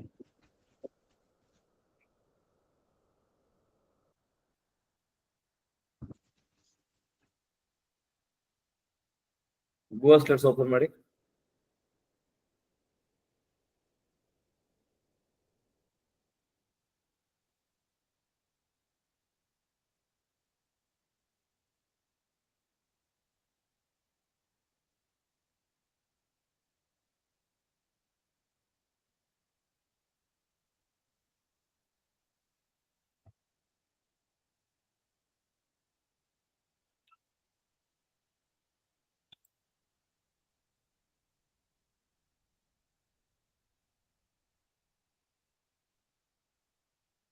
Okay, sir, can you see my screen? Ah, Okay, so I'll start my presentation. So before we understand what is managed file transfer, we will go through briefly what is data transfer before that. So what is a data transfer? Why this is so important in today's life? Data transfer is nothing but, in simple terms, it's sending data between two entities or multiple entities. We all know many basic tools that we use in our day-to-day life, like WhatsApp, Facebook, or Gmail, or any other file sharing tools, which we use to share files or images or videos on almost everything. These things we use so far for our personal purposes. But if you think of critical business like banking, financial organizations, and medical organizations, we can't use these public domain tools to send data, because the data we use in these business, they're very critical.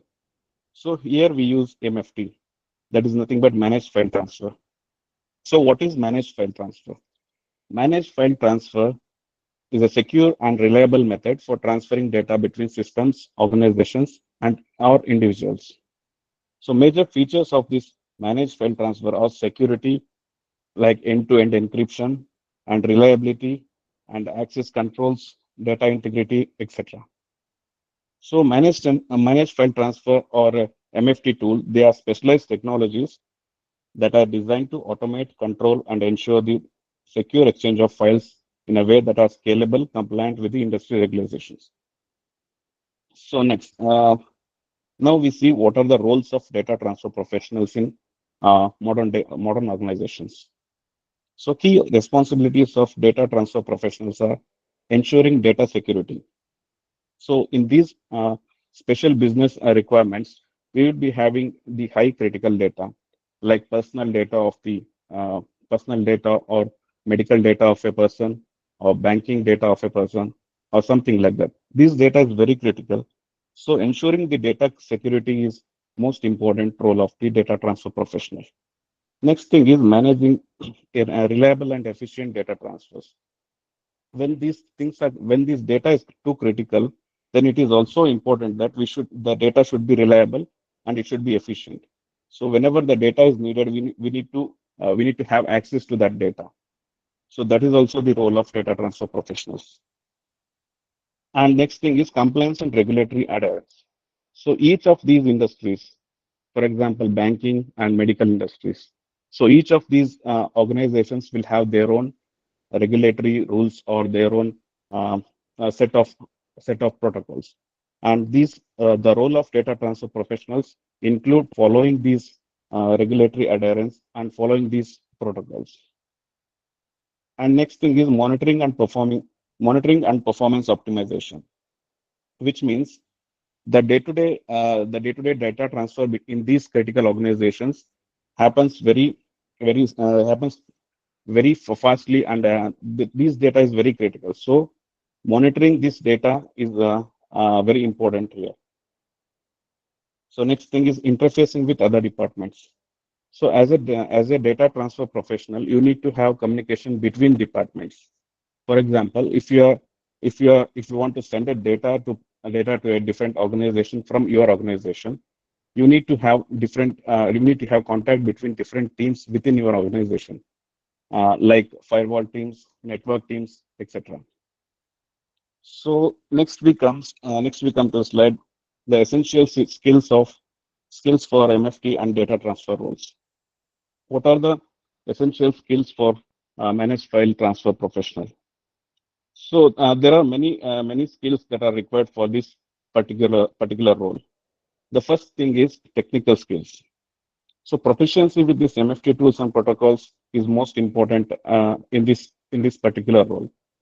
Professionals must understand the MFT software platforms like we have many MFT file transfer platforms like Go Anywhere MFT, IBM Sterling, etc. And also technical skills include knowing the knowledge of SFTP, FTPS protocol, AS2 protocol, and other protocols. And next thing is security compliance. So security compliance is nothing but having knowledge on data encryption, authentication protocols, compliance, data privacy, etc. And next, automation and workflow management. So in today's generation, we all know how much the automation plays a role. So automation and workflow management in file transfer is also very much essential skill for a managed file transfer professional. And problem solving and troubleshooting. So in this problem solving and troubleshooting, there should be a real-time monitoring issue, real-time monitoring and issue resolution should be there. So they should analyze the errors, they should analyze the logs, and based on the error logs, they should be able to identify what is the exact error, and they should be able to fix it immediately because these data are very time critical. And as I said, communication and collaboration. So as a file transfer professional, you need to have communication between teams and also across the organizations. And why these skills are very much essential? Because these skills enable our managed file transfer professionals to maintain secure, reliable, and compliant data flows within the organization. So what are the emerging trends in MFT? So by now you might have got an idea what is MFT, what is managed file transfer. So now we see what are the emerging trends in MFT. So we all know how cloud technology interfere all the business, all the organizations. So cloud-based MFT solutions are also very much growing, and there are a lot of cloud-based MFT tools are emerging. So growth of cloud-enabled file transfer platforms are also increasing. And next thing is decentralized data transfers. So using blockchain for secure file transfers. So blockchain is increasingly explored for many secure and decentralized file transfers. So it provides immutable ledger for transactions, and it enhances the transparency also. And next is AI-powered MFT. So artificial intelligence is nowadays it's almost there in every tool we use. So automating and securing the file transfers through AI is very much in scope, and it is also the emerging trend in MFT. IoT and big data. So IoT and big data also, it is also emerging trend in MFT, where so there are increasing the scalability of the data is also changing. So based on the scalability of data, we also need to adapt the file transfer tools also. So this is also the emerging trend in managed file transfer. So what are the key tools and technologies in MFT? So as we spoke about MFT, what are the tools we use in MFT? So the major MFT tools are like Go Anywhere MFT, GlobalScape, IBM Sterling, etc. There are also tools like Axway, Btrade, and job schedulers. So these tools we use for sending and receiving the files across the organizations. And also we use security tools like SSL and TLS for the encryption, decryption, and multi-factor authentication for MFT. And also we use automation tools like workflows, and we also use job schedulers. Also, we also use scripting and Java codes for creating the scheduling and creating schedules, and also we use Linux in the backend for creating these file transfer protocols. So next we come to the training path for MFT and data transfer professionals. So what are the currently available certifications and currently available trainings for this MFT and data transfer professionals? So first, before we understand what are the exact company which provides the trainings for these data transfer professionals, we need to know the foundational knowledge, like understanding the file transfer protocols is very much important, and understanding basic networking concepts is also very much important, and we should have the basic idea of how the end-to-end data encryption work, how the end-to-end data decryption work. So for this, we have the currently there are certifications with the IBM and also with Axway, which provides MFT certified engineers, which through which if you are certified with MFT certified engineer, then you can also work as MFT professionals in all these industries. And it is also very much important to staying with current industry changes which are happening day to day. So, and what are the challenges and solutions which are being faced by MFT? So, since I said it's a very critical data and very important data, there are obviously a security risk. So, there is a need for end-to-end encryption and secure user authentication in these file transfers. Data compliance. We should also make sure that keeping up with the data regulatory updates is also taken care. And scalability, managing larger volumes of data securely. For example, if you have a if you are working as a banking professional in data transfer domain, then you need to have idea of how big the data is going to have. So this scalability is nothing but managing the data if it is exceeding the daily limit or if it is getting reduced with the daily limit. So the conclusion, so data transfer professionals role is very much critical in today's organizations. Data transfer professionals, they ensure secure and reliable compliant file transfers. And we also saw the essential skills and tools that are being used in MFT, and we saw emerging trends that are being seen in MFT, and also we saw the tools that we use in MFT. Uh, Thank you for your time, and sorry, it was my first presentation, so I might have I might have not done properly. So if there are any questions, I can ask me.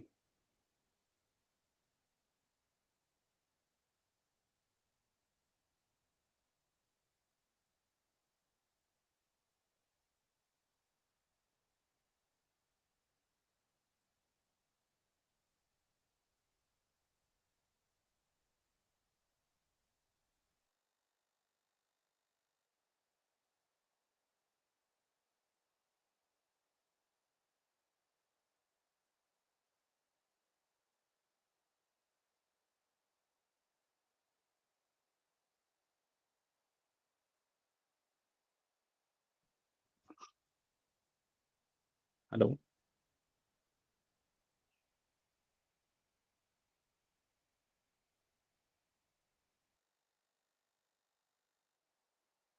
Sir, just a second. I think Basura sir is disconnected.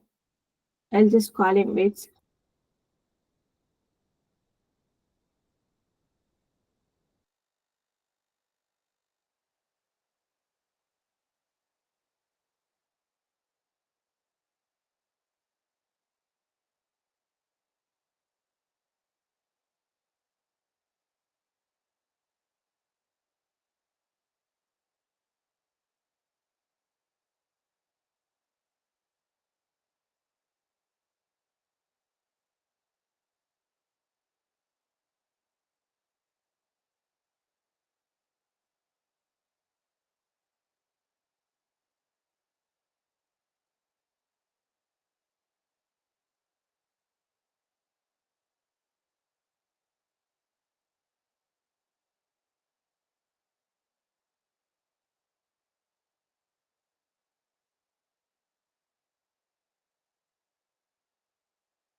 Sorry, sir. Actually, I had to change the mail ID, so it got disconnected. I hope your presentation was actually went well. Any questions from audience? Yeah. So, Mallikarjun, thank you very much for your talk. And I requested in a short duration, you accepted, and today you have delivered. So, on behalf of all the faculty members and all our officials, I thank you very much for being on this board with us. Thank you so much, sir. Thank you for the opportunity. Yeah, thank you very much. And I thank all the staff members for joining us this session and making it a successful one. Thank you very much. Have a great day. Thank you.